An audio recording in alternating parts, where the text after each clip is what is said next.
How can you explain the fact that so many Christians believe in the Bible as it is these days, although you claim that it contradicts itself and it's so obvious?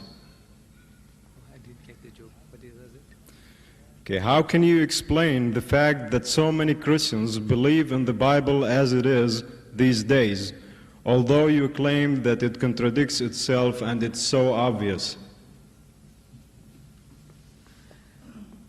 You see, brainwashing. Brain. We all get brainwashed. See, last time when I came in 77, I was speaking to students and professors in the University of Berkeley, San Francisco. And I said, you are all brainwashed. So one professor stood up and corrected me. He says, no, programmed. I said, I beg your pardon, programmed. We are all getting programmed. You see, we are all programmed from childhood into certain beliefs, certain attitudes. And if nobody comes along with a better understanding knowledge to reprogram you, to deprogram you, you remain there. Because he's like a drowning man. He's found something. You know, you say, look, this book can't help you. It is the spirit within you that has helped you. You have been an alcoholic all your life. And you were looking for a way out. You wanted somebody to help you. You know, you go home and you see your wife is terrified. You find the children are terrified. They're all getting out of your way. You know what's going on. You know it's terrible, it's horrible. But what can you do? What can you do? You don't like it, but you are helpless. You are in the clutches of this devil, alcohol. And there comes along a person with a little charisma, and you know, he says, look man, think and believe that Christ is there for you. He's done everything for you. He's paid for you. Emotionally, you are in a mood for change.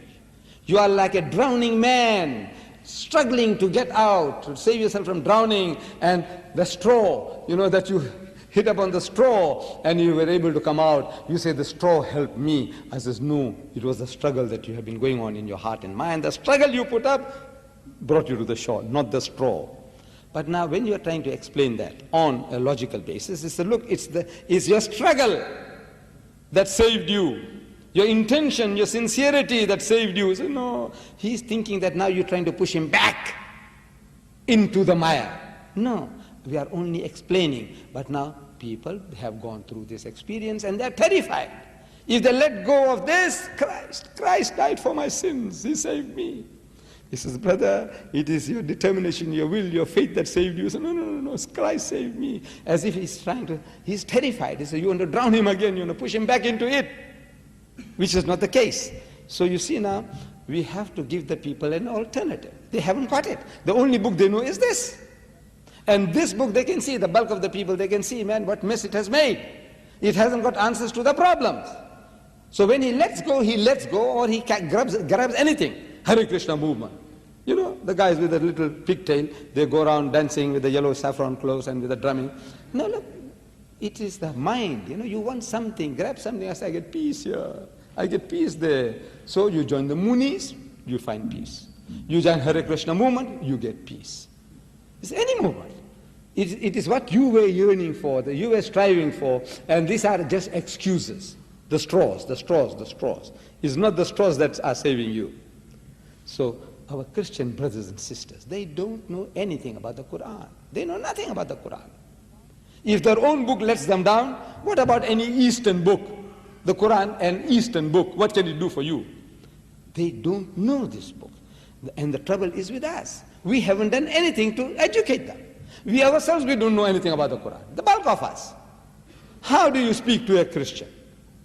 My Arab brothers. You see, look, no knowledge. You are good Muslims. At heart, maybe you are good Muslims. You know the Quran. But how are you going to explain to them what the Quran says? In your heart and mind you understand when you say, Bismillahir Rahmanir Rahim, in the name of Allah, most gracious, most merciful. وَإِذْ قَالَتِ الْمَلَائِكَةُ يَا مَرْيَمُ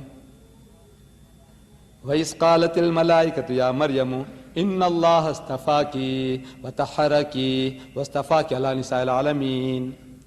Beautiful. Translate it. Translate it for your hearer. How are you going to translate it? So, well, you see, the angel came and he told, look, what else can you do? You know yourself, you understood it beautifully, mashallah. You know what it says. But now, you don't know the language, you don't know the right terminology. See, you are just a new person here. You are maybe a mathematician and electronics and all that. But this language, how to translate what you are reading, you don't know. So my brother said about you people, he said, look, those Qurans are for the non-Muslim, American. He didn't use the word non-Muslim, but that's what he meant. American, most of you might be born here, you're also American. Muslim, born here, you're American. But he said, no. He had in mind non-Muslim American. So he let them have it. But that's also not good enough. You see, I said, you Arab also need it. Believe me, you need this translation. In this environment at home, you don't need it. Allah, in the sight of Allah, you don't need it. Translations you don't need. But now to talk to this in this ocean of westernization, Christendom, English environment, you need a translation to put the correct words, correct meanings of what you're reading. It's there in the mind, but you can't reproduce it. So now you get the translation, Surah Ali Imran, chapter 3, verse 42, Bismillahir Rahmanir Rahim, like this one here. Bismillahir Rahmanir Rahim. So, وَإِذْ قَالَتِ الْمَلَائِكَةُ يَا مَرْيَمُ. So behold, the angel said, O Mary, إِنَّ اللَّهَ اسْتَفَاكِ وَطَهَّرَكِ وَاسْتَفَاكِ عَلَى نِسَاءِ الْعَالَمِينَ. That God Almighty has chosen thee and purified thee, chosen thee above the women of all nations. Ya Maryam uqnuti li rabbiki wasjudi warka'i ma'a raki'in. So, O Mary, worship thy Lord devoutly, prostrate thyself and bow down and pray with those who bow down. Now, if you can memorize that English, you know Arabic already. I have experimented on groups of Arab students in the at Dahran University. You see, I said, now how many of you know? وَإِذْ قَالَتِ الْمَلَائِكَةُ يَا مَرْيَمُ إِنَّ اللَّهَ اسْتَفَاكِ وَطَهَّرَكِ. How many of you? And almost 80% put up their hands. I said, are you all Hafiz al-Quran? He says, no. He says, how do you know? Well, constant reading, your language, easy to retain. Right. I says, mashallah, you have done the job, you know it. Now I said, now how to improve English? I'm going to teach you how to improve your English. You see, I learn many languages. I know many languages, samples. I can quote you Indonesian, Swahili, Spanish, what language you know? Nigerian, Zulu, Tswana, Afrikaans, Zulu, Arabic, Hebrew, what language you want to hear? Tell me quickly. Of this I have name, what language you want to hear? Huh? German. I didn't say German. Come on, any. The languages I said, Swahili, Indonesian or Malaysian, Spanish. Huh? Swahili. Se tazameni mikono yangu na miguu yangu. Ya guwa ni mimi mwenyewe. Mshige ni muone. Wagua roho haina mwili na mifupa. No, I learn languages, different languages. It serves my purpose, you see. This Swahili, you see, Hebrew, I wanted to go to Israel to talk to my cousins, delivering the message from the last will and testament of Hazrat Musa alayhi salam. So I said, I go to them and talk to them. I said, you see, in the last will and testament of Musa alayhi salam, book of Deuteronomy, chapter 18, verse 18, it says, Navi akim lahim mikarib akhayhim kamukhawinatati before with bir. I want to speak to my Arab brothers. I don't know Arabic. So I get the Arabic Bible. So I meet Christian Arabs. I said, you know Arabic? He said, yes. I had an argument with a fellow who was giving me a lot of trouble in Canada at a place called Hamilton. You see, a lecture, at the end of the lecture, this man here is asking me questions and he won't let go. Another question and another question. Fortunately, you haven't got the chance tonight, you see. This is all written on paper, so you've got no chance of coming back in a hurry. But that man there, verbal question, one question, I answer that, another one and another one. Eventually, when the meeting is over, he's still around me, he won't let me go. From his tongue, I can make out he's an Arab, and from what he's asking, I know he's a Christian. So I said, you Arab? He said, yes. He said, I'm a Christian from the Lebanon. I said, you know Arabic? He said, yes. Of course, he says, that's my mother tongue. I said, go, you don't know Arabic. This is intellectual judo. You know judo? Intellectual. You say, no, I mustn't do it like that. So I said, look, you are 1,000 million, you're doing your own way. Go ahead, I'm not interfering with you. This is my way, you see. When I was young, I did judo, I did boxing, I did wrestling, I did weightlifting. Therefore, you see, I'm 69, I'm still standing straight.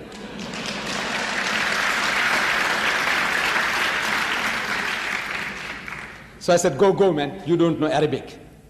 He said, you mean to say you know my language better than me? I says, no. I'm ashamed to tell you that I'm a born Muslim, but I don't know Arabic. It's the language of the Quran, it's the language of Jannah, language of my Prophet, but I don't know Arabic. I'm ashamed of myself. Then he said, what do you mean I don't know Arabic? I said, you see, you read this book, the Bible, in your own mother tongue, in Arabic. I said, yes. And I said, you are understanding the exact opposite of what you're reading. Not what is there. If you are told in the Bible, thou shalt not commit adultery, you are understanding as if it is saying, thou shalt commit adultery. So, what do you mean? You take me for a zombie? I said, no. I said, look, I will prove it to you. I will prove it to you. So I said, you remember when Jesus went to that upper room where they had the Last Supper after his alleged crucifixion? I said, he goes in and he wishes his disciples, Shalom Alaikum, peace be unto you, in Hebrew, same as Salam Alaikum. When he said, peace be unto you, I said, his disciples were terrified. So why were they terrified? When you meet your long-lost master, your uncle, your grandfather, you're happy. The Arab, as he embraces one another, kisses one another, I used to feel very funny before, but I'm used to it now. Some people in the village, they kiss on my forehead. You know, I feel so funny, you know. But now I'm getting used to it. However, the Arab and the Jew embraces one another. See, his master embrace. Instead of doing that, the guys are terrified. I said, why were they terrified? He says, no, Luke tells us, chapter 24, verse 36, that they were affrighted because they thought he was a spirit. I said, did he look like a spirit? He says, no. Then I said, why should they think the man is a spirit when he didn't look like one? He's puzzled. So I said, look, the reason is I gave all that. Then I said, you know, Jesus wants to assure them that they're not what they're thinking. They're thinking he has come back from the dead. He's resurrected. So he says, Unzuru ila yadayya wa rijlayya. Says, behold my hands and my feet. Inni ana huwa, that it is I myself. So husuni wanzuru, say, handle me and see. Fa inna ruha laysa lahu lahman wa izamun. For a spirit has no flesh and bones, as you see me have. And they felt him, and they believed not for joy, means they were overjoyed and wondered. What happened, man? We thought the man was dead and buried. So he says, Aindakum hahuna ta'am. Have you got anything to eat? فَنَاوَلُوهُ جُزْءًا مِّن سَمَكٍ وَشَيْئًا مِّن شَهَدِ عَسَلٍ فَأَخَذَ وَأَكَلَ قُدَّامَهُم. And they gave him a piece of broiled fish and a honeycomb, and he took it, and he ate in the very sight. I said, to prove what? That is the ghost, he's a spook, he's a spirit? No, to prove I'm the same fellow man, damn fools, what are you afraid of me for? Shh, I bowled him over, this Arab Christian, that language. So I do learn these snippets are from different languages. I don't know Hebrew, I don't know Indonesian, I don't know, Arabic, but I don't know Spanish, but I can give it to you. So how do I do it? I say I have a unique way of learning. Unique method, unique. Nobody, I'm a unique person, you know that. There's not another person on earth. Everybody is unique. Wallah, everybody is unique. Everybody is unique. See, I'm not boasting, but everybody is unique. I told my wife one day that I'm unique. She doesn't believe it.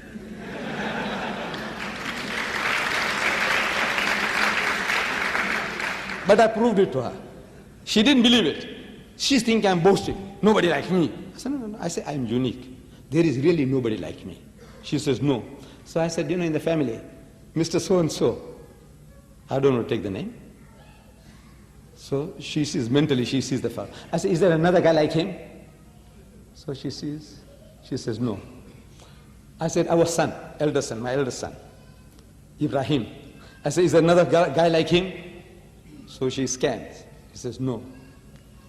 I said, your brother, Ibrahim, her brother. I said, is there another guy like him? So she scans. She says, no. I said, you see, I tell you, everybody is unique. But I have a unique method. It is unique. I said, you see, I use the Bible to learn these languages. Any language I want to learn, I go and get a Bible in that language because they got it in 2,000 different languages. And I know the Bible in English extensively by heart. People think I'm Hafizul Bible, which is not the case. Hafizul Quran is not the case. But it seems at times, Hafizul Quran, Hafizul Bible. I'm not. But I know this book extensively. I haven't come across a single Christian in my life who knows his Bible better than I know. Alhamdulillah.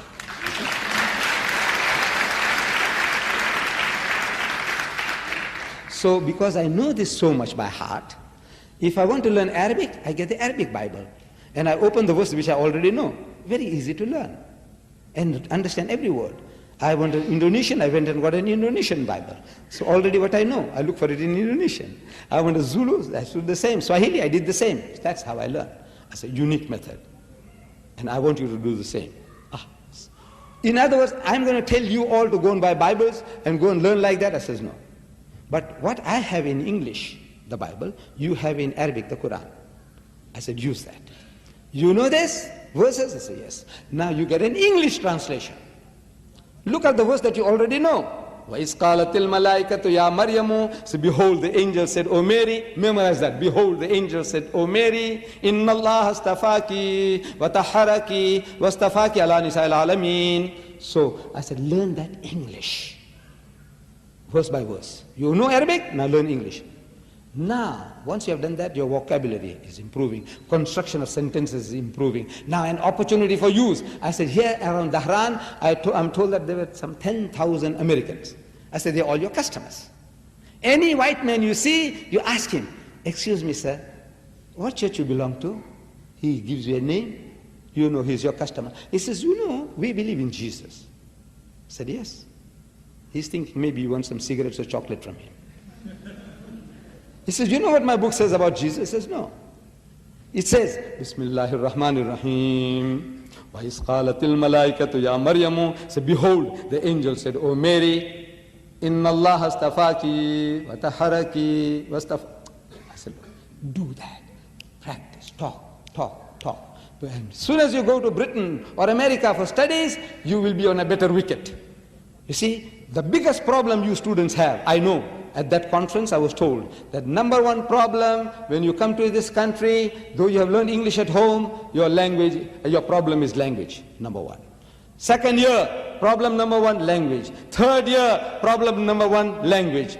Fourth year, maybe language takes second place or third place. Some other problems. Language. That's your problem. So I said, now, this is how you master. You do Allah's work. You talk. You read Arabic. Allah gives you sawab. Every letter that you read, He gives 10 sawabs, blessings. When you say alif, lam, mim, 10, 30 sawabs. You say Bismillahir Rahmanir Rahim, it's 190 sawabs. So وَإِذْ قَالَتِ الْمَلَائِكَةُ يَا مَرْيَمُ, I didn't count them, but over 200 sawabs. Blessings, you're getting sawab. Arabic is becoming more fluent. Your English is improving. You're getting the courage now. Every time you meet a man, you can talk. You become a talker. You know, if we gave you the opportunity tomorrow morning to ask questions from the floor, not even a quarter of this will be here. You know that? Terrified. I've seen it again and again. As soon as they come and write, a flood of questions. Why? You are terrified to stand up and speak. Why? Because you're not used to. This is it. Stand up and speak, man. Ask. Make a fool of yourself, but as you keep on making a fool of yourself, you'll improve. Catch your customers. Here, man, what an opportunity. 200 million Americans. Everybody is prepared to listen to you in the language which you are now trying to acquire. Talk to him and bowl him over. Talk to him, improve your English. Talk to him and get spiritual blessings that Allah may reward you here as well as in the hereafter.